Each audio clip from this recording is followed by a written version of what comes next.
today is Dennis Schatz. Dennis is the Senior Advisor of the Pacific Science Center in Seattle, Washington. He is Field Editor of the journal Connected Science Learning, published jointly by the National Science Teachers Association, the NSTA, and the Association of Science Technology Centers. In addition, he is a technical advisor to the Smithsonian Science Education Center. CIERA is a fitting host, as Dennis worked as an astronomer at the Lawrence Hall of Science before moving into science education. He is also a PI on numerous NSF grants in science education and is the president-elect of the NSTA, taking over as president on Saturday. Dennis is the author of 25 science books for children and the recipient of numerous awards for his work and leadership in astronomy and science education. Please join me in welcoming Dennis Schatz.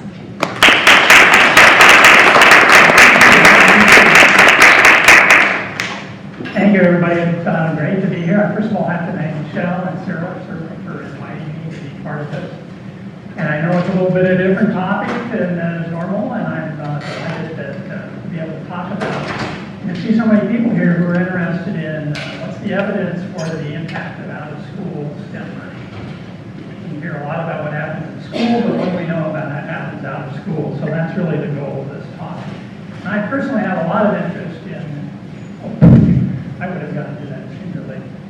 I have a lot of interest in this because, as Michelle mentioned, on Saturday I become the president of NSTA. I'm the first president in 75 years that comes from an out-of-school environment. So I'm the first informal science educator to lead NSTA in 75 years, and we are celebrating 75 years, and we're looking forward to another 75, which will be more all-inclusive of not just students in the classrooms, but those people who are outside the classrooms, after school, museums, and so on. And so I've taken on as my activity the theme, making science learning lifelong, life-wide, and life-deep. And I have to thank Dr. Lee Stevens here from Northwestern, who used to be at the University of Washington, and I hadn't realized this is really stolen, borrowed, with credit to the Life Center at the University of Washington, but it was actually his terminology that he developed, and I hadn't realized that. So this is a wonderful opportunity to recognize that. And for me, that's the goal that I'm going to be spending the next year pushing at the National Science Teachers Association. Of course, one question is, what does that mean? Lifelong is pretty straightforward. It happens throughout your lifetime.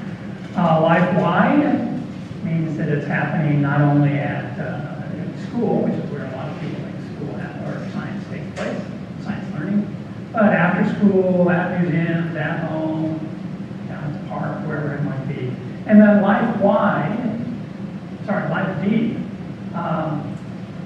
It's the whole idea that you decide, or the person decides how deep they want to go in science. Some people may become a scientist, others may get into citizen science, or you may just be interested in terms of media, or you go to the latest science show, whatever it may be. But they do develop an interest that's appropriate for you. So that's the whole idea of it. Now I have to admit, I don't just have a theme, and I have to admit on the way out. If you're an NSTA president, you have to have swag. So I have swag to share with you. We have bookmarks. So we have bookmarks on making science lifelong, life-wide, and life-deep on the way out, so please take one. I have some other swag I'll show you in a minute, but that's the one that I have that's easily available to everyone. I not only have a theme, something that other ones have, I have a dream. And that is that someday science will be as pervasive as sports in society. This would be really cool. And you can imagine, after-school science, intramural science, a little pick-up science activity down at the park on the weekend. And so the question is, how do we know when we've been successful? What's the assessment? What's the educators? What's the assessment? What's the evaluation tool? And the answer to that is when we all have to run home to Monday nights. We really had to do that. Just think about that. And you will see on your bookmark there is a little logo, Monday Night Science logo. And of course, if you're going to have Monday Night Science, then you need to have logo wear and that sort of thing. So we have actually developed logo wear, t-shirts, t-shirts, get to again, t-shirts, gloves, baseball caps for have kids. So the whole idea of developing swag that goes with it, logo wear, is also, as you'll see on the bookmark, is the website, Monday Night Science website, and the Monday Night Science Facebook page. So please go and like the Facebook page. We want to start developing this whole idea of Monday Night Science. Get a little water here. Hold on a second. Of course, it's nice to have this dream, but so what does that really mean? How do we go about doing it? We could say, well, we're going to do a better job at school. We've been saying that, you know, the Nation at Risk came out in 1984. We've been saying that since 1984, and that everybody would say, we haven't made a lot of progress. So what we really need to do is to think about how do we do more outside of school. Again, a nice life center diagram that's well known in the area. Shows how much time we spend in formal education versus informal education outside of school. Certainly during K-12, we spend most of our time in formal education, but it's only 20% of the day. That's the awake hours in the day. And if you look at a typical 80-year-old, let's say everybody lives to 80, you spend 5% of your life in the formal classroom. So the real goal is, how do we take advantage of all of that time, the great blue seat that's up there, how do we take advantage of all of that time to actually build an interest in science or in STEM?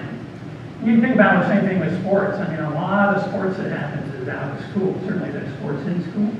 It's how do we take advantage of that out of school time the same way sports does. And so what we need to think about, and this is a terminology that's been developed in some time, is building a STEM learning ecology.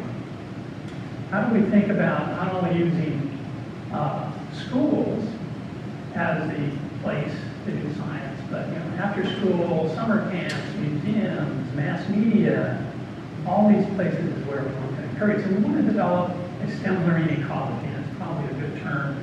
I'm not sure I use that with the general public, but with an education group, that's really what the idea is. How do we develop this? And it certainly isn't just for STEM. I mean, if you think about any subject area, what you really want to do is how do you take advantage of this? In fact, another example, another way to think about this, every time I go to a new city, I like to check out restaurants. I'm always interested in good food and how do they make what's the new fusion food? And Chicago's a great place for this. I assume everybody knows that. So, and I assume a lot of people here like to go out to restaurants, try out the latest foods. How many people are really are interested in going out and finding good restaurants? That sort of thing. I don't know if I had everybody's hand, but there's a lot of people's hands. And then, of course, not only do people like going to restaurants and there's good food, they like to peruse good cookbooks. What's the latest thing in the cookbook? And should I try this new recipe? And who should I try it on, of course. So I assume there's a lot of people out there like cooking. How many people are good, you're not that you're a good cook, but you like cooking in addition to it? All right, so that's a pretty good number. Maybe half the foods that's out there. I like to eat the food. I'm not a big cooker, but there's a lot of people that like cooking. Now, for those who raise your hand, how many of you developed your interest in cooking by taking a formal cooking class? One person. That's actually the last group where we did have one person that did the same thing. So, developing an interest, and especially if this cooking tends to be a lifelong interest, where does it mainly happen? In a formal classroom? No. It happens elsewhere. For me, my interest, cooking side of the photography is. I've done a lot of photography over the years. My first photography class was probably 10 years after I actually started doing it. But I said, I'd like to learn a little bit more some of the techniques.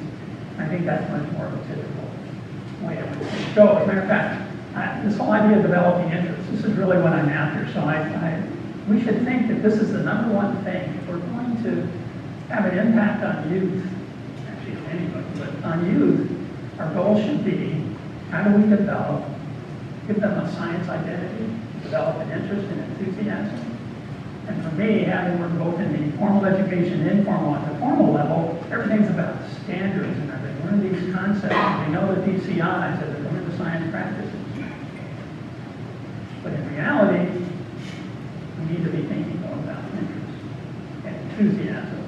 Because when they leave the 12th grade, we don't want them to say, give good examples. So one of my worst experiences in life, I think about this all the time. Just mentioned my photography. So I spent, this is like 10 years ago now, actually. I was out doing photography in the Olympic Peninsula, and absolutely gorgeous part of Washington State. I was with two people from our state Office of Education, Office of Superintendent of Public Instruction. One of them was head of assessment, and one was the legislative affairs.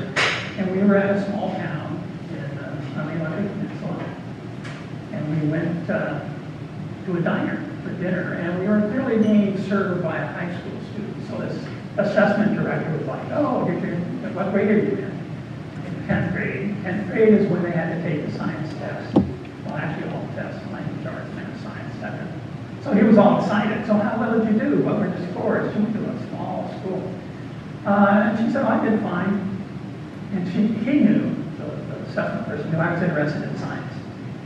So he said, well, how'd you do on the science test? She said, oh, I did fine. I'm just glad I never have to take any more science. And it's like I'm sitting here, and if that's the way our students are coming out of 12th or 10th grade in this case, they don't want to take any more science, and we fail. I don't care if she can pass the test. We're not doing our job. So how do we put interest first? All those other concepts, not saying they aren't important, but how do we put those concepts?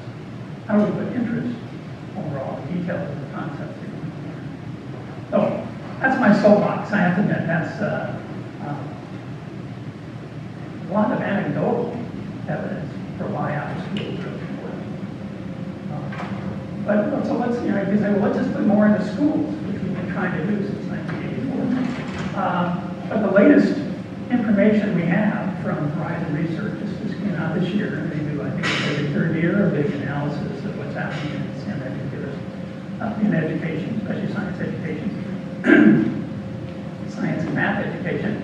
And this shows the amount of time. So you say, well, look at this. We have 18 minutes a day on average. It's not like this every day. Of science in K through 3, 27 minutes a day. So you'll see later on, not much is happening at the elementary level. But yet, when we look at when people develop their interest in science and in STEM, it's at the elementary level. But it's not happening in schools to a large extent. So you say, well, we'll just move more time. Just get more time. I was just in the, we have position statements at NSC. It's a big position statement to have more science education at the elementary level. Which is great, except it's a zero-sum process. You sit here and say, well, we're going to increase science, then we have to decrease something else. And there's just not enough time to do everything you want to do. So where do we have to go? We should be going out of school to really develop not only the knowledge, the understanding of science we want, but that interest, that enthusiasm, that excitement, the science identity. So that's really where we want to go. And what I want to do, of course, now that I've stated my goal, my purpose, the question is, what's the evidence that we have about where students, when people develop their interest? So I'm going to do a fair number of research projects that have looked at this, try and give you some of the evidence so I can prove to you that out of school is, I would like to say it's even more important, but it's certainly equally important than out of school. So bear with me while I go through these projects. This is the first one. Done by Robert Tye, and probably some other authors too, but I think it's Rob Tye from the University of Virginia, from Maine person. 2006, study of planning early for careers in science. And basically this looked at, and it was a pretty big project, they looked at 12,000 8th graders over 12 years. So they followed 8th graders from the time they were 13 till they were 24. And looked at what did they do, where did they generate their interest, how many became science-based professionals and so on. Key thing was that the interest in science, if you have an interest in science by 8th grade, you're more likely to go into science later on. And actually, as we'll find out, it actually developed earlier than 8th grade. They could only, from this project, decide it was 8th grade because they didn't study the students any earlier than that. But certainly by 8th grade, so this early need, but yet by early grades is when we're not teaching any science. So thinking about schools is a challenge. The other thing that was really interesting out of this project was that math wasn't a predictor of students who went into science. We often talk about it. Doesn't mean you don't need math, but just because you did well in math doesn't mean you're going to go into science. So it's an interesting thing. So did they just correlate how they did in math or their attitude about math? How they did it now. Yeah. Actually, I think when you say how they did, I think it's how much math they took, not necessarily how they agreed. Okay, well, here's another one. This is one again by Hazard Tide and Adam Maltese. These are the two people that I'm totally enthused with this study. I met with Rob recently. He claimed he's going to have another paper come out in more detail on people. Eyeballs in the fridge, sources of early interest in science. So this one was a smaller study. They actually interviewed 116 scientists. Try and get at their, how did they develop their interest? Reinforces the idea that it's early. Early was before middle school, so most of them developed that early interest. But yet we look at how much science is happening early on, and it's much less than in high school and so on. So it's an interesting challenge. We just know that that's where the interest develops. But what sparked that interest? That's the other thing they asked. So one of these problems that you'll see in both these studies I'm going to get to next is that a lot of people say, well, I've just always been interested in science. I can't tell you. So the 45%, which is a large number, said I've always been interested. And then from an early age, because they develop the interest later, they particularly have some. But I've always been interested. And then, some of the quotes are great from my perspective as an out-of-school science educator. I like toys like Tinker Tots and Bully Blocks, and taking things apart and seeing how it works from early on. I should point out, it's 116 were either chemistry or physics professors just because of the way the data set that they were working with. So I don't know why they picked those two, but you should know that. Most of them were professors, but there were many graduate students also. I had a lot of curiosity about the world and how things work. I don't know if that helps figure out what was happening, but you know from how much science is being taught in schools, it's probably not from what happened in school. Another 40% say it was related to an education-based activity.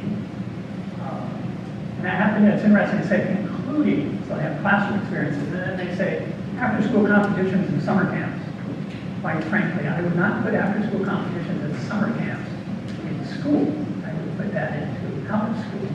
So even some of this belongs somewhere, not in schools. But it was in both of these actually with teachers. I made a decision about science in 5th grade. I had an extraordinary teacher to put us in a room with a whole bunch of stuff and let us play. Not very focused on DCIs, SSIs, SSP, and CCC. I mean, it's not standards related. It's interesting that she looked at it that way. My 3rd grade teacher, she did a lot of science, guided a lot of projects. Interesting about project-based learning and courses. And part of it was astronomy, and I thought that was the coolest thing. Doctor decided PhD student female in physics. So it's 45%, 40%, and 15% was based on some connection to family, could be parents, brothers, sisters. I remember one time after dinner, my dad had a bunch of balls in his hand, and he showed me the solar system, how they moved around the sun. And from there, I was fascinated by space. Interesting that actually, I can do this too. I thought that was a little bit later. I could do this a little bit. Now, where did I really get that start? The other one's that's a more interesting one. I was encouraged strongly by my father, who was paying the bills for college, to go into engineering. Good job, good money. If you really don't like it, you need to think about something else. But still, it's this whole idea that family has a very strong influence. We'll see even more of that later on. We'll look at some of the other studies. So here we see, the kinds of things that spark interest. What I find fascinating, so they then broke this out by male and female. But if you put this all together, school does not make up 50% of the influence, and that school does include things like summer camp. I'm not sure why I put school. So if you look at it, it'd be smaller than the 5. But the whole self-interest, intrinsic interest, and family take up the biggest amount. It influences them. And we keep on focusing on what's happening in school. We don't spend much time on what happens outside of school. Okay, that's one study. It's only 116 scientists. That's not a whole lot. They're all professors, they're all at universities, and say this isn't a representative sample.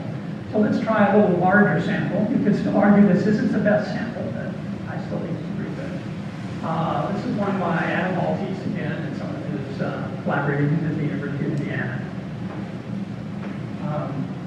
About what developed interest in STEM. He not only looked at STEM, people within STEM, so that was all STEM professionals. So what they did was to study 8,000 individuals. This is now a larger study, but it's a survey, it's not an interview with people. Some who went into STEM and some who didn't. And of course, you're all sitting there saying, where's the sample come from? So 2/3 of it, so 6,000, that may not 2/3, but 6,000 of them came from a sampling of universities. So they wrote the universities, asked that they do this sampling of students at the university, of the whole level. I don't think it's just graduate school. Good question, I'm not sure, but it's still through university, people who are at university. And then 2,000 of them they were doing something in conjunction with Scientific American, so they put an ad on the Scientific American website that said, gee, if you're interested, take this survey, take this. So they got 2,000 people who go to the Scientific American website to actually fill out this. Some of them went into STEM careers, some of them didn't go into STEM careers. It was pretty open too. But they did have to have a STEM interest. That was one of the things that was important. You only took the survey if you were interested in STEM. So let's go back and look, kind of the same questions. When did it start? Look up here, take those together. Before 5th grade, 53%, both of those people who went into STEM and those who didn't go into STEM. We really want to generate an interest in STEM. Where do we want to put our efforts? A lot of our programs in the past have been in high school and so on. And not that we shouldn't do that. We need to be having more at the lower schools, at the lower grades. So now, actually, so what sparked it? This one I find even more fascinating. So they asked some more questions. So here we have a little bit more of a spread, some of the things. An intrinsic interest. There's a lot of people who really can't say this is how it got started. It's just always been interesting. I played with Tinker toys, and that just kind of developed my interest, or whatever it might be.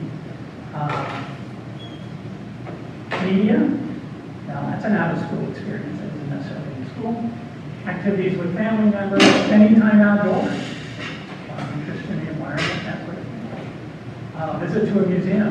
These numbers, any of those numbers aren't necessarily that large after you get to intrinsic interest. But if you add them all up, especially at the lower grades, 87%, 65%, even 42%, the influence of out-of-school learning on what sparks an interest is huge. And it really is probably larger. I did not know what to do with interest in mathematical problems and logic games. That in school, out of school, you don't know really where it happened. So I ignored that, but that might go on the outside. Plus, they then down below are things like science fairs. Was that in school, out of school, volunteer work? I'd say volunteer work is out of school. So if you just look at school, look at how small it is up to K-5. Even when you get up into 9th grade and college, it's under 50%. So from my perspective, this is telltale. This really means that out-of-school STEM learning plays a significant influence. And so that's like, who sparked the interest? Another thing. So we have family members, and this is innate interest. If you'd love to delve deeper into this, what is the innate interest? How does that fit into it all? What really, you can hit them and figure out what that goes at. But going beyond that, teachers, well, for both of them, well, for it's interesting, it's higher for non-STEM than for STEM. Now, some of this, when you look at the statistical significance and so on, so you take it a little bit of a wider view of it. But teachers are still relatively low, maybe a third if you want to, and an astronomer. So astronomical accuracy, a third of them. Teachers are the influence. But then when you look at parents and guardians, another relative and friend, and siblings, I kind of think of all those are part of your family, kind of your extended family and your friends. It's a huge number. So family becomes this, family and related people become extremely important. And it gets broken out a little bit more when you go down below in terms of who's most responsible. So you can say individual most responsible, who's most responsible. No matter how you look at it, when you take these here, thinking about how important developing early interest is, and who has the most influence in early interest. Innate interest, whatever that means, parenting, guardian, family members, absolutely critical. So I take away from this, you can take your own takeaways from it. I highly recommend you read the documents. Developing interest occurs before 6th grade. So, it's nice to do things at the high school level, but if you really want to have an impact. Experiences outside the classroom play significant, I don't want to overstate it, but a significant, I like to say the majority role in developing an interest in STEM. And this wouldn't be so bad if you I've been involved with things in Washington, D.C., and you start looking at ESSA. Does ESSA have any out-of-school element to it? No direct funding for out-of-school learning. It's all in school. Now there's the 21st century, which is preschool, and there's some of that. And there is some money there's some in Title 4A where you can spend money on connections to out-of-school and that sort of thing. But to a large extent, it's all focused on what's happening in schools. And I'll talk a little bit about that later on. But this is it. If we really believe that out-of-school has this much influence, then we should be thinking about what we do in policy. And then other thing that really does come out is as students spend more time in the formal arena, so you get in higher grades, and you start seeing where teachers have a bigger influence. I don't want to minimize schools. I get to, over the next year as president, I get to go to about 12 different state science teachers associations. And I have to admit, I keep on thinking, so how much am I pushing buttons by saying how unimportant schools are? I don't want to point out that schools are unimportant. They're very important. What I really want to point out is that there's a need to really develop this learning ecology. How do we build connections between in-school and out-of-school?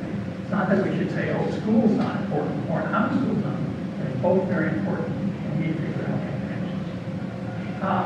So I want to do, got 2 more studies to talk about, so hopefully bear with me.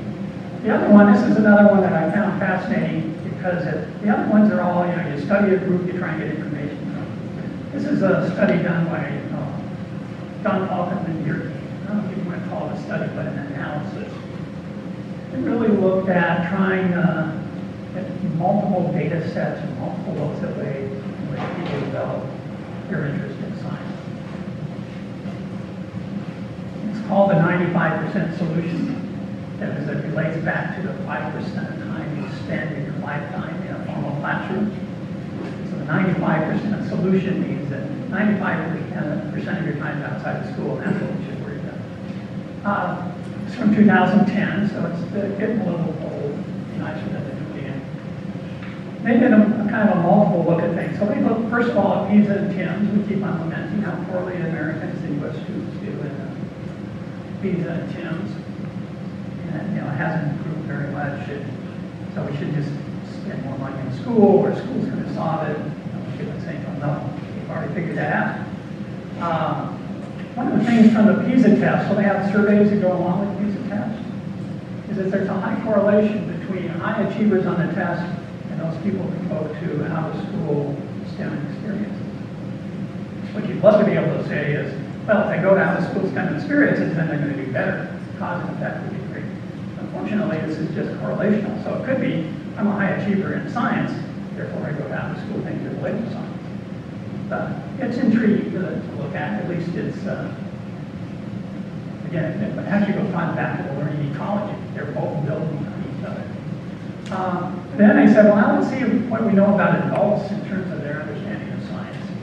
One thing that they point out is only 30% of people in the U.S., adults in the U.S., take even one college science course.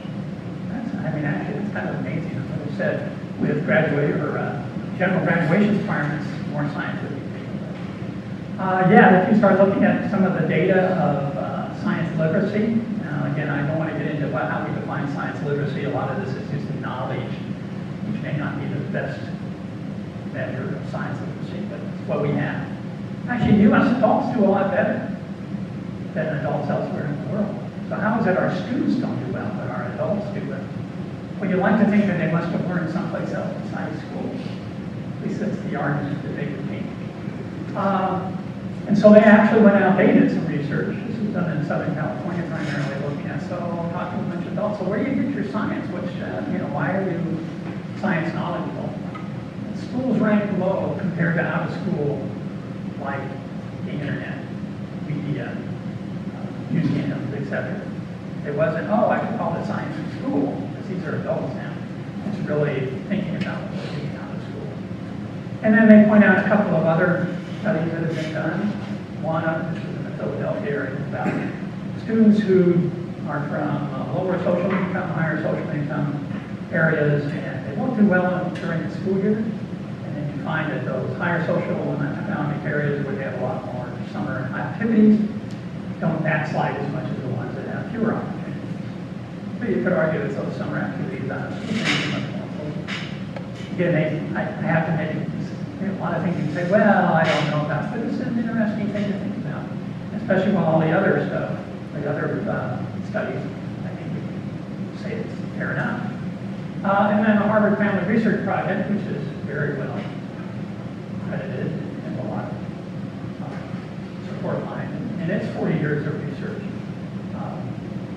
Talk about how out-of-school complementary learning is a major predictor of students' development, learning, and academic achievement. Now, this isn't around science, but it basically says this rich learning environment is really important. And so I come back to what we want to have is a rich STEM learning ecology that involves not only in school, out of school, and so on. And I have to admit, one thing that's really nice is that I don't know how many people are familiar with the latest, I want thumbs up back here, the latest STEM education report from the OSTP, the Office of Science Technology Policy. Federal government, every 5 years they have to do one of these, so this is the newest one. It talks about, and it's really supposed to inform primarily, they probably wouldn't like that. It has a major focus on what the federal government should do, so what NASA should do or what NSF should do. And what's exciting to me is that on page 13, if you're not familiar with it, go look it up. It talks about blended educational opportunities. So here, the federal government, in all of its work, is saying this kind of learning is important. I've highlighted results. So blended learning, blended educational opportunities result in learning, gaining, and building of skills in ways that work best. So now we've got the federal government saying this. And later on, anybody from libraries or other communities here? All right. STEM education experiences for local clubs, Schatz, and other out-of-school providers, et cetera, et cetera. Better prepare their learners so they connect and coordinate with others. Hopefully this will mean, especially as the federal agencies look at this, that there will be advancements into a STEM learning ecology, connected science learning. And I have to admit, as Michelle pointed out, I am actually now the past field editor for connected science learning, because I can't be both the field editor and president of NSC at the same time. But they specifically highlight in this report an example of a partnership creating and disseminating blended practices in this journal, Connected Science Learning. I'll talk about it more, so I hope that you're familiar with this journal, because it really points out the different kinds of STEM learning ecologies that are out there and provide examples for people to, I'll give you the URL and everything later. But very excited to see this in terms of the federal government actually coming on board and saying how important out-of-school learning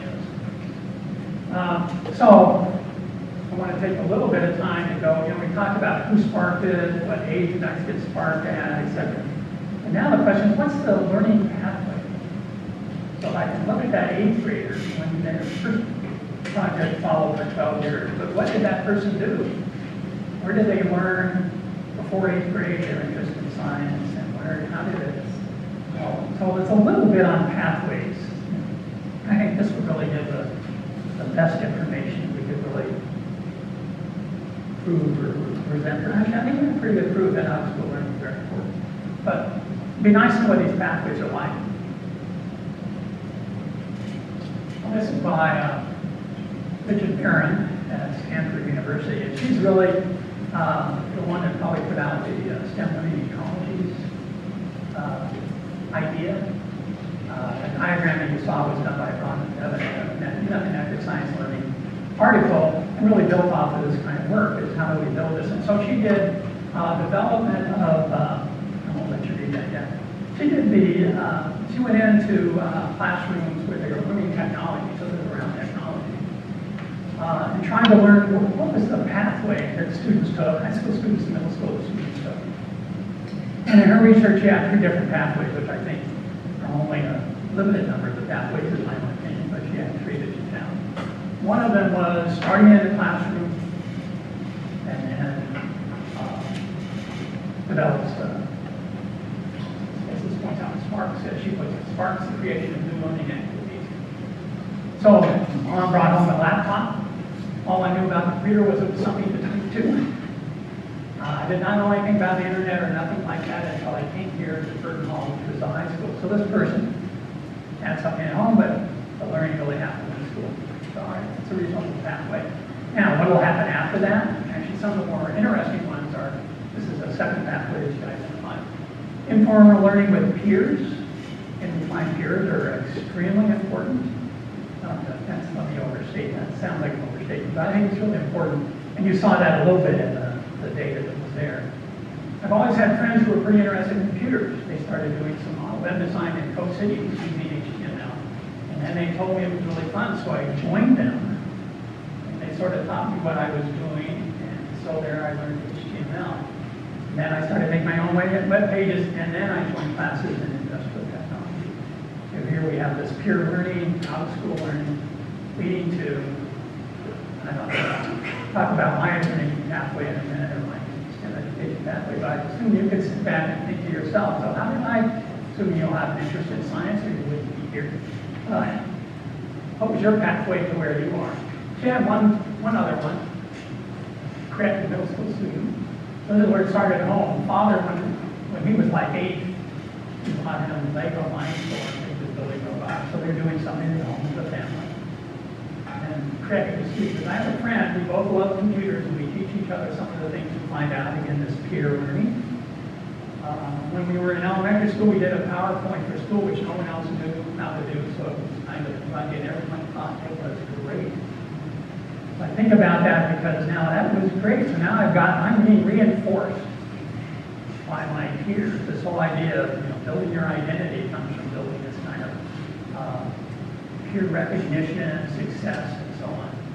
I taught, and then as I was talking about his friend, I taught him some things, and then he taught me some of the stuff that we found, which I would never have known to look for. So I get a lot more happy.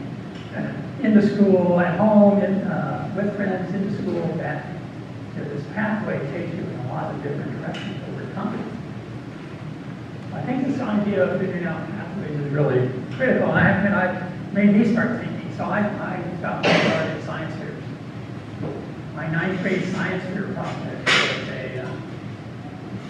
I sent letters around to consulates all over the world to send me dirt from gutters on the top of the buildings, because I was going to look at the dirt for micrometeorites. It was my first astronomy project, and clearly I can go back and say, this is how I got into astrophysics. So I was amazed. People all sent dirt. I also learned that you can't just get dirt sent to you. It has to go to the Department of Agriculture where they actually fumigate it, because of course you can't let any organisms come in. And I did a science fair project. It was very successful. But it got me interested in astronomy. And it was from that I went, and that got me into more, I did more science at school because I was interested in all that stuff. I really had that interest beforehand. And I need to go back one step. I did the science fair project because my brother, who is 4 years older than me, my little brother, I'll do whatever my older brother tells me. So he said, well, you should do a science fair project. So I did a science fair project.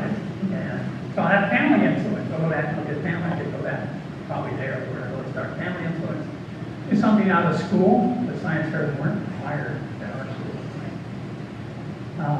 Built-in interest, take more science classes. I ultimately ended up working at NOAA and solar astronomy as an undergraduate for 5 summers. Then I went into solar astrophysics, at which point I found I really didn't like research astronomy. And then I'm very interested in science education. So, I assume all of you could kind of go through this thing and see where those influences are. And I would bet that everybody would see some sort of influence that bounce around and what happened in school. Maybe it started in school, but what were the other influences? But in many cases, it started outside of school. So hopefully that will be something that you'll find is true. I have to admit, I would be remiss if I didn't go back to connected science learning, because this is a new journal, relatively new journal, 2 years old, coming after the NSTA, which was mentioned in Association of Science Technology, Science Access. And I think it's a great resource, so you can get out your phone, which is really nice, it's a web-based, so if you get out your phone and go to csl.nsta.org, you'll be able to pick up connected science learning and see the latest issue. It's all about learning the bridges between in-school and out-school and happening. And this is just a sample of different things that are in there, so that you see what it is. I really don't expect you to drill me out. But if you are there, bookmark it if you would, so that you can easily do it every month when it comes out. Actually, it comes out every month. So we have an issue that's 3 months long, so the issue comes out 4 times a year, but we issue part of it every month, so there's a third of every issue comes out every month. There's an alert, so you go up to the top right of that green thing where it says subscribe, free subscription. And that means you'll get an alert every month that says, here's the newest articles. And then you can either read them or delete them in your life. You might not in your inbox as it is, but I always peruse them, and you go and look at the ones that are of interest to you. Our first is from the first issue. This is the STEM learning ecology. This is the article by Ron and Bevan that have that STEM learning ecology diagram in it. I really focused on what do we mean by that, why is it important. Some examples of other ones that are in there. I'm just picking a couple arbitrarily. This is about one called Great Lakes Stewardship Initiative.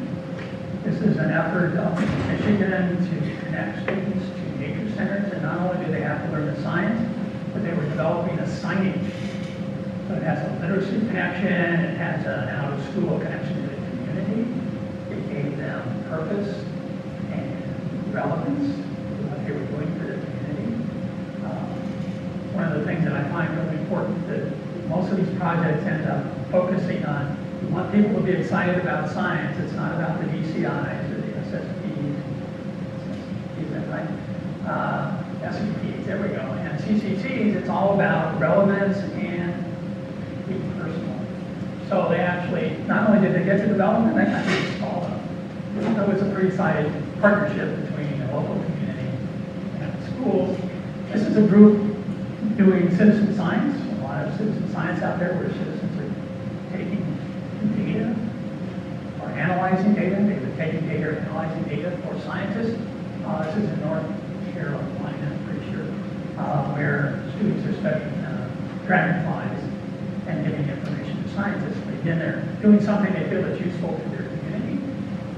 And this isn't something that just should be for students. You shouldn't just be connecting in school and school to students. It should be true for scientists. Sorry, for teachers also.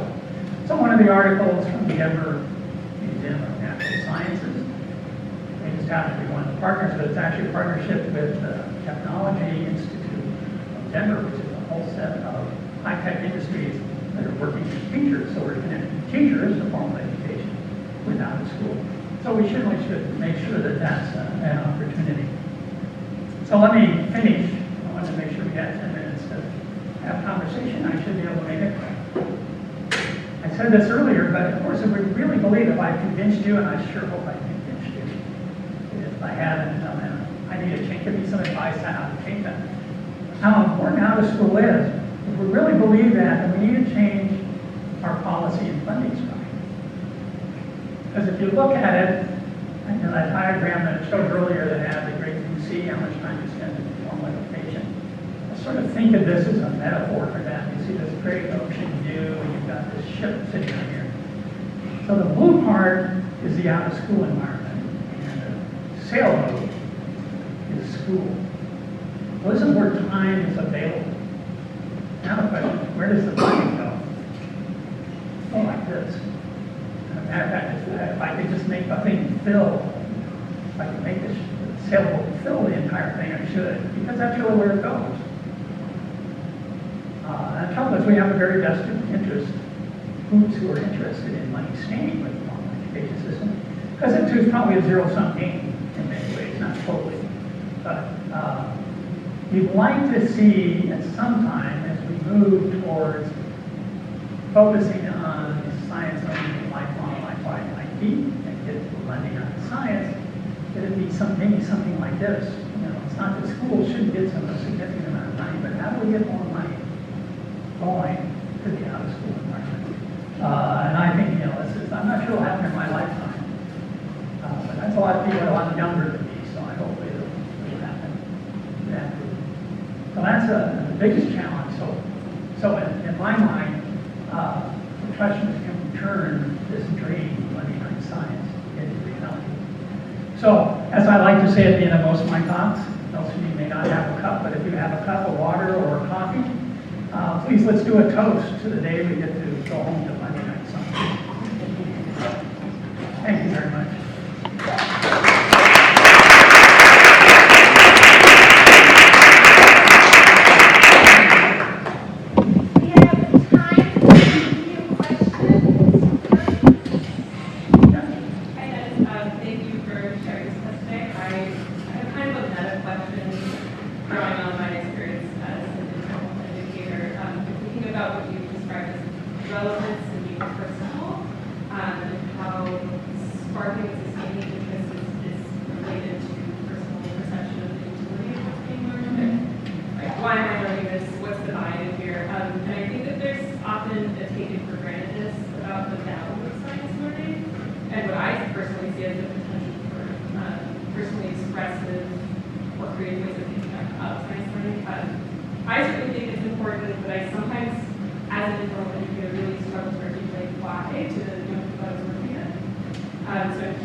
So that's a good question. I think for me, did everybody hear the question? Okay. It kind of comes back to being relevant and personal. So, you know, we have, I mentioned a few people like that here, great topic people about it. We have a program we started 12 years ago called Portal to the Public, and we went with scientists to go out on the floor of the science center. We now have 62 science centers and other kinds of institutions like that around the country that are doing this. And our goal is to get these scientists to be able to effectively communicate with the public about their science. And of course, one of the things, in fact, is how do you make it personal and relevant? So this is the same thing. So how do we, you know, and there's some areas that's really easy. Health sciences are perfect. You know, if everybody has an issue with parents have cancer or whatever it may be. And so it's trying to figure that out. And I have to get in an informal environment. It can be a challenge because people come up to you and you don't know who they are, what their interests are. But this, a lot of it comes back to, especially if you have the ability to have a conversation with them, is to try and find out what does interest them. And you were talking about tinkering areas.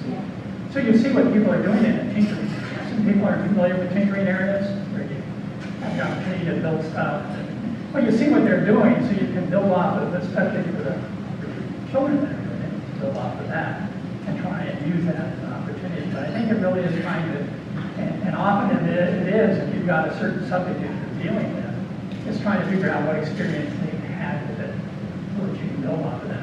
But it is keeping that in mind always of the person, making it personal and making it relevant to them. I don't know if that answers your question, but it's not a single answer.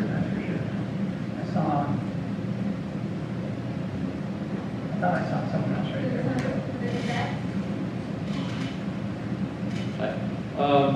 So both time spent in school and out of school are important. However, there's only so much time in the day. And for some students, they don't necessarily have the opportunity to do out-of-school experiences, given, for instance, maybe they don't have a family that's able to support that type of thing. So is one possibly viable path forward to reduce the amount of time spent on traditional schoolwork, but still in a kind of school environment, and transfer some of that towards more out-of-school-like activities? Ooh, there's a real radical thought, that's to say the least. Well, in a way, I'd say if you organize it in a way, yes. If you think about what a lot of homeschoolers are doing, use that as an example now, like a lot of homeschooling gets associated with religious groups and so on. But if we look at more non-sectarian religion or homeschoolers, a lot of that is exactly what's being done. Is to sit here and say, let's take advantage. It's not sit in the classroom and do this sort of thing, formal kind of approaches. It's much broader. I have lots of homeschoolers who've been through that and have done quite well as they've done. So I think you could make an argument for that. I'm not sure it would fly very well these days, but I think it's from my perspective especially, is how do we make it so that school experiences can reflect more of what happens in out of school? How do we give more freedom of choice, building off of this personal and relevant? And I have to admit, standards and assessments really kind of go against that grain. As a teacher, I've got to get these concepts across because you're going to take the state test. But there's certainly a movement. I even asked TA, a real focus to take jobs from NSTA around project-based learning is really important. That's not always total choice, but to try and make it more relevant,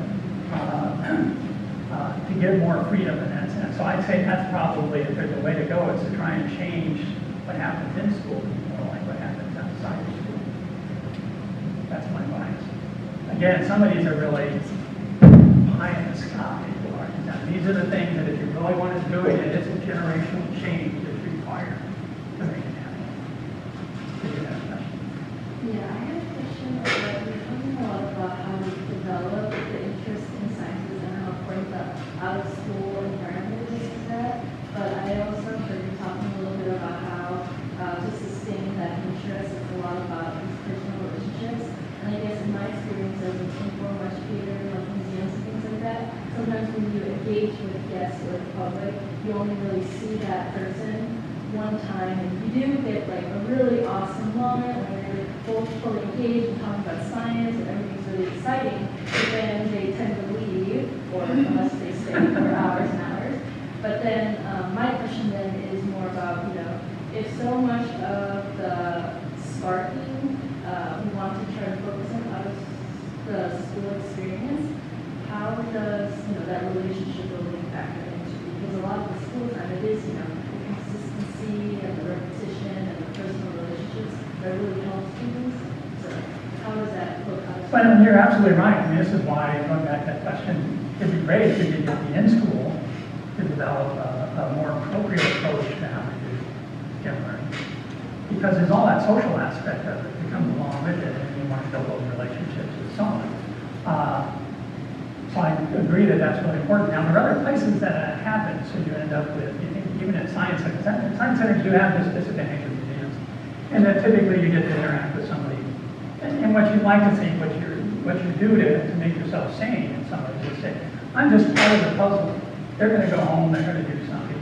I might have a mechanism to either give them things to do at home, or encourage them to go to the gift shop. Gift shop is just a way to take the science museum home, of course. Sometimes you can encourage that, but you don't have that same. But think of yourself as part of that learning system, the eco-learning system, and be satisfied with it. But also, we do things like summer camps. So summer camps, you develop relationships with your campers. We do have programs that actually fit that bill a little bit. But you're right, and how do you set up those kinds of social systems? How do you connect to after-school programs? So now after-school programs are very social connected. How do we at museums do things more on a regular basis with Boys and Girls Clubs and that sort of thing? So it's thinking beyond that. Actually, I'm writing an article for the STEC newsletter that's going to try and get at this. Science centers need to think beyond the walls to some extent, and how do we take what we have and create a longer engagement. And I have to say, for me, one thing that, and doing all this is saying, parents, family are really important. We don't have programs that really focus on the parents. All of our programs focus on the kids. Now, we may have parents come to our programs at the end of the summer camp, or to the end of whatever it is in the Boys and Girls Club. Or we may, even if we have the library, we do something. But to a large extent, it's in service of the kids. The kids are the primary audience. Maybe we should be making the parents for some of our work the primary audience, so that they become the enthusiasts, because they have huge impact on the children, or whoever they interact with. So I actually would, it made me realize that we really don't do enough with parents that turn into enthusiasts. Yeah. Because one of the problems is that our leading researchers don't have celebrity status in our society. Because everybody knows that Kevin Durant's going to get that big contract, but nobody did. But big researchers can't come and say, I think we're going to $1 million. True. If I think about that as how we can turn that into, if you could get some sort of television group to do something where you, again, scientists aren't into competition, but if you really wanted to think about it, you could have some sort of scientist, I'll call it competition. The closest thing you have is Elon Musk to a celebrity or Neil deGrasse Tyson to the goal. True, and they're the ones that are out there, that's for sure. You ask for it used to be Carl Sagan. It's kind of the only living scientist people could talk about. Now they would talk about Neil deGrasse Tyson. They probably don't think of Elon Musk as a scientist. He's an engineer, really. But yeah, he's an industry, he's a business person. I'm going to do one more question, and then I think we're near the end. My interest in your subject is quite large. I'm interested in influencing my grandchildren. I'm a mechanical engineer. I've had an interesting career. I worked in the steel industry. Now, a technique that I didn't cover, but you might want to think about it. I have a PowerPoint on my phone, and I have taken pictures, and I have locations, and I have my life, my work life as a mechanical engineer, or construction and things that I did on that PowerPoint, and I can get family get-togethers. I explain to them what I did, and I think that has had some good influence on them, having that ability to understand what I did, so they can consider that in their STEM education. I think you're right. I don't have the data for this, but I would say a lot of those parents that had influence, just like a person there said, my father did this little model with the solar system. I'd be interested in knowing if he was an educator or a scientist. A lot of the data, when someone talks about a family member, it's, oh, my father was a biologist and he did such and such. The idea that these science-based professionals, obviously, that's something they do, so they can to their children. And so yours is a good example. I just had a meeting with a person who's a high-tech technologist in Boulder, Colorado. Same thing. He talks about what his children do and what his influence was. And it's clear his influence was very strong in developing their interest. This comes back to me, how do we get parents to have the strong science enthusiasts, so that we can then have them pass that along. Now, they don't necessarily have to be a practicing engineer, but they have a strong interest and are willing to think about science toys at Christmas time and doing something at the national park. It would be really great. Now, before we leave, I don't really want to take this cup back with me, so I want to give it away. So the way I give it, again, I know everybody's like that, I think, but so I always give it away to the person that has the first date closest to mine. So who was born between March 15th and April 15th? One person? Really? Just one person? My daughter's upstairs. Yeah. Okay, you're the winner. Really wanted the t-shirt. Finally, I actually have one last question for all of you. How many of you are involved in formal science education? Formal education. And how many of you are involved